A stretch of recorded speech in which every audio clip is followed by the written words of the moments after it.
Naiabot kami dito sa Parola, dito dapit sa tumoy sa Mindanao. Maanindot ang talanaw sa kinaiyahan, maoy kalipay sa tanan nga katawhan.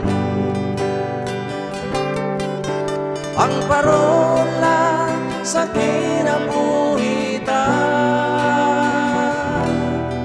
mao ang gugma ni Jesus nga manluluwas ta.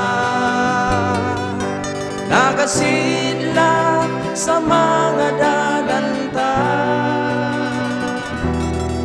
nya magagiya ka nato sa kaluwasan.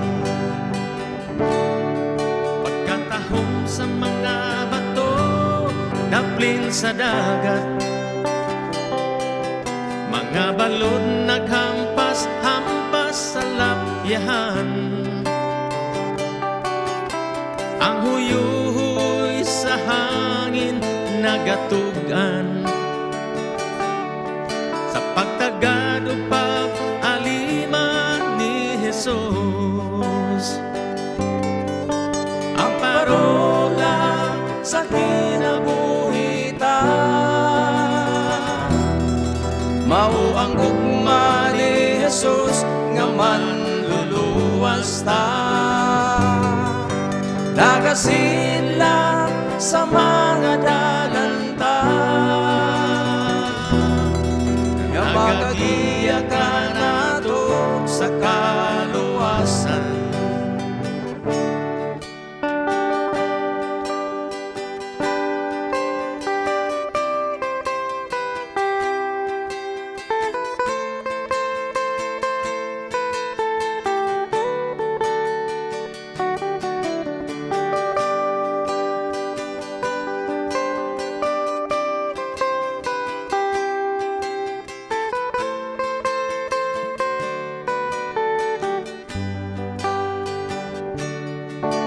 Kung wala ang Parola nga talandan,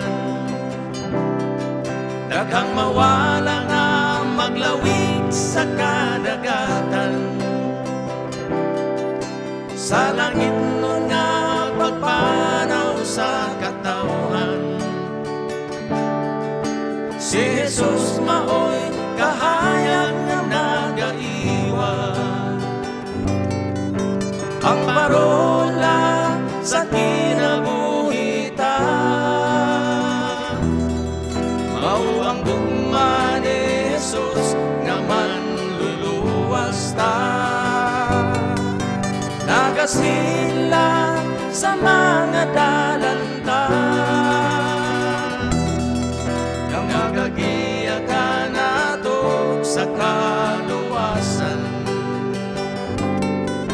Ang Parola sa kinabuhitan, mao ang gugma ni Jesus nga manluluwas ta. Nagasidla sa mga dalanta, nga magagiya ka nato sa kaluwasan.